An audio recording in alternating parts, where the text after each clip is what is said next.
Narasimha Reddy engineering కళాశాలలో బతుకమ్మ సంబరాలు. Gundla Pochampally municipality పరిధి మైసమ్మగూడ నరసింహారెడ్డి ఇంజనీరింగ్ కళాశాలలో మంగళవారం బతుకమ్మ సంబరాలు ఘనంగా నిర్వహించారు. విద్యార్థులు బతుకమ్మలు తయారు చేసి సంబరాలు నిర్వహించారు. విద్యార్థులు కళాశాల అధ్యాపకులు సాంప్రదాయ దుస్తులలో కళాశాలకు వచ్చి బతుకమ్మ సంబరాలలో పాల్గొన్నారు. ఈ సందర్భంగా వారు మాట్లాడుతూ మన దేశ సాంప్రదాయాలను, ఆచార వ్యవహారాలను ఇలా భావితరాలకు అందచేయటంలో కళాశాల విద్యార్థులు కృషి అని అన్నారు. ఈ కార్యక్రమంలో కళాశాల విద్యార్థులు, కళాశాల అధ్యాపకులు పాల్గొన్నారు.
వచ్చింది ఉయ్యాలు రామ సౌర్యాలు, పిల్లలకు వచ్చింది ఉయ్యాలు రామ సౌర్యాలు, పిల్లలకు వచ్చింది ఉయ్యాలు బతుకమ్మ పండుగ ఉయ్యాలు, పిల్లలకు వచ్చింది ఉయ్యాలు బతుకమ్మ పండుగ ఉయ్యాలు.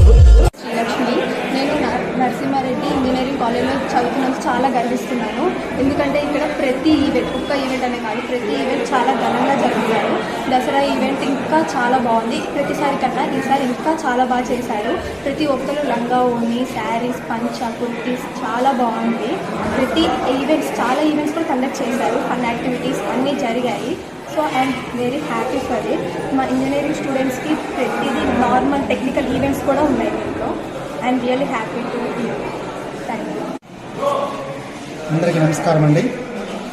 మా నరసింహారెడ్డి ఇంజనీరింగ్ కళాశాలలో పిల్లలకి అందరికీ అకాడమిక్స్తో పాటు కల్చరల్ యాక్టివిటీసు, స్పోర్ట్స్ కూడా చాలా ప్రాధాన్యం ఇస్తాము.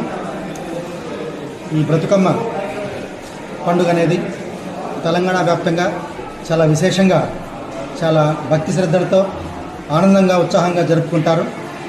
ఈరోజు మా విద్యార్థినులు, ఉపాధ్యాయులు అందరూ చాలా ట్రెడిషనల్ డ్రెస్సెస్లో ఈ పండుగలో పార్టిసిపేట్ చేసి చాలా ఉత్సాహంగా చాలా బ్రతుకమ్మలను తీసుకొని వచ్చి అలంకరించి చాలా ఉత్సాహం జరుపుకున్నారు. అందరికీ ధన్యవాదాలు. అందరికీ నమస్కారం. ప్రతి సంవత్సరం లాగానే మన నరసింహారెడ్డి ఇంజనీరింగ్ కాలేజ్లో ఈ సంవత్సరం కూడా బతుకమ్మ సెలబ్రేషన్ చాలా భారీగా, చాలా గ్రాండ్గా జరుగుతుందని చాలా సంతోషంగా ఉంది. ఈ బతుకమ్మ సెలబ్రేషనే కాకుండా మా కాలేజీలో ప్రతి పండుగను కూడా ఇంత గ్రాండ్గా సక్సెస్ చేస్తాం కూడా. ఈ బతుకమ్మ ఎప్పుడో చిన్నప్పుడు మేము పల్లెటూళ్ళలో అప్పుడప్పుడు అక్కడ వరకే చూసిన తర్వాత, చాలా గ్యాప్ తర్వాత తెలంగాణ ప్రభుత్వం వచ్చిన తర్వాత ఈ బతుకమ్మ పండుగ విశిష్టతను అందరికీ తెలియడం ద్వారా మన నెక్స్ట్ ఫ్యూచర్ భావితరాలకు కూడా ఇట్లాంటి పండుగ విశిష్టతను తెలపడం మాకు చాలా సంతోషంగా ఉంటుంది.